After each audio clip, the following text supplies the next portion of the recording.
বন্ধুগণ নমস্কার, জয় শ্রীকৃষ্ণ। আজকে ভারতবর্ষের এখন সবচেয়ে বড় চর্চিত যে বিষয় সেটা হচ্ছে আমাদের যে উপরাষ্ট্রপতি নির্বাচন, সেই নির্বাচনের ফল ঘোষণা। তো এই নির্বাচনের ফল ঘোষণা নিয়ে সমস্ত টিভি, মিডিয়া এবং ইউটিউব জার্নালিস্টরা ব্যস্ত হয়ে পড়েছে।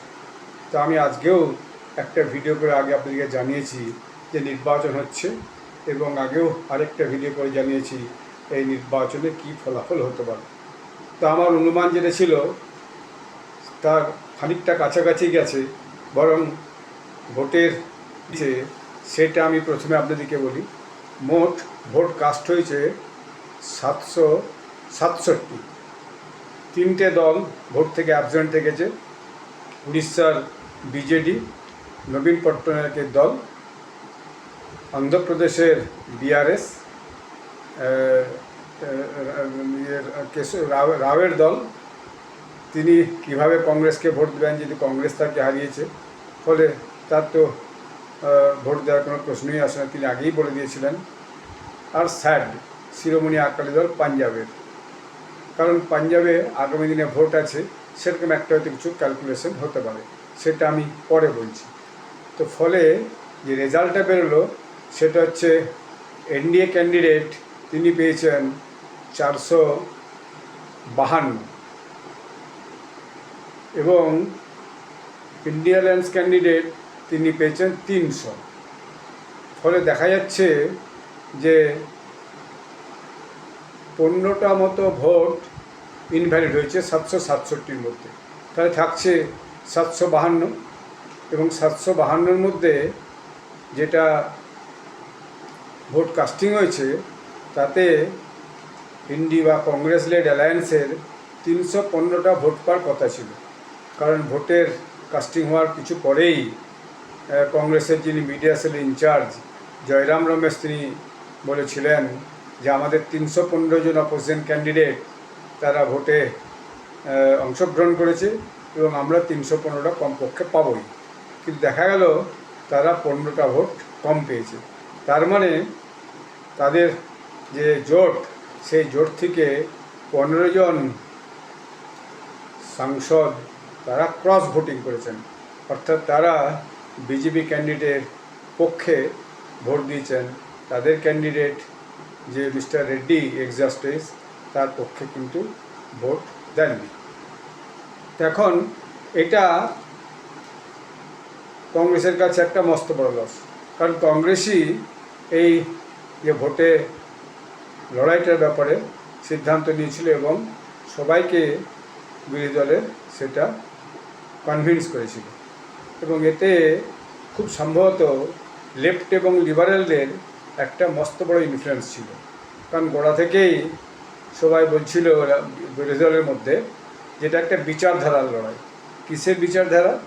একটা আরএসএস বিজেপির বিচারধারা, আর কংগ্রেসের লেফট লেড সেকুলারিজমের বিচারধারা।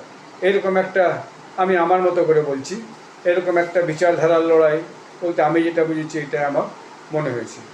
এখন এই বিচারধারার লড়াই করতে যে লসটা হলো, তাতে কিন্তু কংগ্রেস এবং এই যে ইন্ডিয়া অ্যালায়েন্স এর কিন্তু মস্ত বড় ক্ষতি হলো। এখন এই যে এক্স জাস্টিস মিস্টার রেড্ডি, এনাকে যখন মানে কংগ্রেস বা বিরোধী দলের পক্ষ থেকে ভোটে দাঁড়ানোর ব্যাপারে মোটিভেট করা হয়, বোঝানো হয়, তখন তাকে বোঝানো গেছিল যে আপনি জিতবেন, কারণ আমাদের দুই দলের মধ্যে লোকসভাতে ভোটের তফাৎ আছে মাত্র কয়েকটা, কিছু ভোট এদিক ওদিক হলেই কিন্তু আমরা জিতবো, এবং আমাদের আশা আমরা জিতবো এই কারণে যে আপনি যেহেতু অন্ধ্রের লোক, তাহলে পরে অন্ধ্রের যে তেলেগু দেশম পার্টি চন্দ্রবাবু নাইডু তার যে সমস্ত এমপিরা আছে তারা আপনাকে ভোট দেবে, এবং আমরা বিহারের মুখ্যমন্ত্রী নীতিশ কুমারজিকে বুঝিয়ে নেব। এবং এই যে আরজেডি, বিআরএস এবং স্যাড এরা যে একদম ভোটদান থেকে বিরত থাকবে, এটা বিরোধীরা খুব একটা বুঝে উঠতে পারেনি। কারণ বিআরএস হয়তো বিরোধী থাকবে সেটা হয়েছিল, কিন্তু নবীনবাবু বিজেডির তিনিও যে ভোটদানে বিরত থাকবেন এবং আকালি দলে যে শেষ মুহূর্তে ভোটদানে বিরোধী থাকবে এটা কিন্তু তিনি ভাবেননি বা তাকে এটা বোঝানো হয়নি। এবং আম আদমি পার্টির যে দু একজন ক্রস ভোটিং করতে পারে সেটা আমি আগের ভিডিওতে বলেছিলাম, কিন্তু কে সেই ক্রস ভোটিং করতে পারে সেটা আমি এখনই সেটা নিয়ে কিছু বলবো না, কারণ এরপরে আরও অনেক তথ্য বেরিয়ে আসবে, তখন সেখান থেকেই কিন্তু বিষয়টা বুঝে যাবে। তো এই ক্রস ভোটিং মানে এইটা একটা মস্ত বড় লস। এরপরে কী হবে, এই যে কংগ্রেস লেড অ্যালায়েন্সের মধ্যে নিজেদের মধ্যে একে অপরকে ব্লেম দেওয়া শুরু করবে যে আপনার দলের এমপিরা এনডিএর প্রার্থীকে ভোট দিয়েছে, একজন আরেকজনকে দোষারোপ করবে, আরেকজন বলবেন আমাদের দেয়নি আপনাদেরই দিয়েছে। এই নিয়ে নিজেদের মধ্যে একটা মন কষাকষি কিন্তু হবে, এবং হতে পারে যে এই নিয়ে নিজেদের মধ্যে একটা যে ডিভিশন, সেই ডিভিশনটাও ক্রিয়েট হবে আগামী দিনে, যে না এই কংগ্রেসের পাল্লায় পড়লে নিজেদের অসম্মানই হবে, তাতে বিশেষ কিছু লাভ হবে না। তাতে কেউ কেউ হয়তো আস্তে আস্তে কংগ্রেস থেকে দূরে সরে যেতে চাইবে।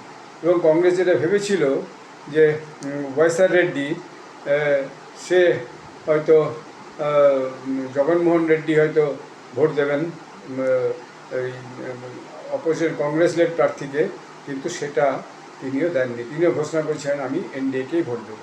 তাই দেখা যাচ্ছে বিজেপির যে এনডিএর যে ফ্লোর ম্যানেজমেন্ট, সেই ফ্লোর ম্যানেজমেন্টটা কিন্তু ভয়ানক, তারা ভীষণভাবে গুছিয়ে করতে পেরেছে। বিগত কিছুদিন আগে যখন কনস্টিটিউশন ক্লাবে নির্বাচন হয়, বিজেপির দুজন প্রার্থী দাঁড়িয়েছিলেন, রাজীব প্রতাপ রুডি এবং সঞ্জীব বালিয়ান। সেখানে কিন্তু কংগ্রেস রাজীব প্রতাপ রুডিকে সমর্থন করেছিল, ফলে রাজীব প্রতাপ রুডি ভোটে জিতে যায়। তাতে আবার কংগ্রেসের একটু মানসিক বলও বেড়েছিল। কিন্তু এখন এখানে তো আর ভোট চুরি আর ভোট অধিকার যাত্রা এইসব তো আর কাজে আসবে না, কাজে এলেও না, ফলে এখানে একটা পর্যুদস্ত অবস্থা হলো। এবং নোয়িং এভরিথিং, এটা সবটা জেনেও এটা সবচেয়ে ভালো ছিল যে প্রথম থেকেই একটা কনসেনসাস ক্যান্ডিডেট হিসাবে এনডিএকে সমর্থন করা। তাহলে কী হতো, আজকে যে অবস্থাটা হলো, সেই যে একটা অপমানজনক অবস্থা, সেই অবস্থাটা কিন্তু হলো না। এর ফলে কী হলো, বিজেপি এবং এনডিএ ভয়ানকভাবে স্ট্রং হলো, আগের থেকে স্ট্রঙ্গার হলো। এরপর যখন আগামী দিনে বিভিন্ন টিভি ডিবেট হবে, সেখানে এই নিয়ে খুব তর্জমা হবে, এবং সেখানে সারা দেশের মানুষের কাছে এই মেসেজটা যাবে যে কংগ্রেস কীভাবে পর্যুদস্ত হচ্ছে নিজেদের একটা ক্যান্ডিডেটকে বিরোধীদের উপর চাপিয়ে দিয়ে। এরপরে বিজেপি এবং স্যাড শিরোমণি আকালি দল আগামী দিনে খুব ক্লোজ হবে, কারণ আগামী দিনে পাঞ্জাবে নির্বাচন হবে। ফার্মার্স অ্যাজিটেশনকে কেন্দ্র করে স্যাড শিরোমণি আকালি দল, যেটা প্রকাশ সিং বাদলের দল, তার ছেলে এখন এটা পরিচালনা করেন সুখবীর সিং বাদল, তাদের হরমিত সিং কৌর, তাঁর স্ত্রী একজন এমপি। তো তারা নিশ্চয়ই এই অঙ্কটা করেছে যে আগে তাদের বিজেপির সঙ্গে জোট ছিল, যে আগামী বিধানসভা নির্বাচনে আমরা আবার জোট করে লড়াই করে হয়তো পাঞ্জাবে ক্ষমতা আসতে পারবে একটা মোটাসি দল, কারণ পাঞ্জাবে তাদের একটা মস্ত বড় ভোট ব্যাঙ্ক আছে, দীর্ঘদিন যেহেতু তারা সেখানে ক্ষমতায় ছিল, মানে মন্ত্রিসভা চালিয়েছিল। তো ফলে সেটা তাদের অনেকটা কাছাকাছি আনতে সুবিধা করলো, এবং ত্রিমুখী প্রতিদ্বন্দ্বিতা হবে। একদিকে যদি সেটা হয়ে যায়, তাহলে বিজেপি এবং শিরোমণি আকালি দল পাঞ্জাবের একদিকে হবে, কংগ্রেস একদিকে হবে, এবং আম আদমি পার্টি একদিকে হবে। কংগ্রেস আর আম আদমি পার্টি পাঞ্জাবে কোনো কারণেই এক হবে না, কারণ পাঞ্জাবে এখন আম আদমি পার্টির সরকার চলছে, এবং আম আদমি পার্টি কংগ্রেসকে হারিয়েই ক্ষমতায় এসেছে। এবং পাঞ্জাবের ইলেকশনের কথা মাথায় রেখেই আম আদমি পার্টির যিনি প্রধান অরবিন্দ কেজরিওয়ালজি, তিনি এখন থেকেই কংগ্রেসের সঙ্গে দূরত্ব তৈরি করতে শুরু করেছেন। তো এর মধ্যে ভোটের রেজাল্ট ডিক্লেয়ার হয়ে গেছে আজকে। সেই রেজাল্ট এরপর ইলেকশন কমিশনের কাছে পাঠিয়ে দেওয়া হবে, এবং ইলেকশন কমিশন আগামী দিনে সেটা সার্কুলার করবে বা গেজেট নোটিফিকেশান সরকারের পক্ষ দেবে। এটাই হচ্ছে সাধারণ প্রথা। এখন জানা গেল যে সমস্ত ক্যান্ডিডেটরা প্রহ্লাদ যোশীর যে বাসভবন আছে, সেই বাসভবনে নাকি রাতের ডিনার হবে, বিজেপি দলের প্রার্থী এবং সমস্ত এমপিরা সেখানে রাত্রে ডিনার করতে যাবেন, এবং সেখানে খুবই গল্প স্বল্প এবং নিশ্চয়ই নিজেদের মধ্যে খুব হাসাহাসি এবং মজা কৌতুক হয়তো হবে। এটাই finally end of the story, যেটা একটা ম্যাসিভ ভিক্টরি হলো এনডিএ।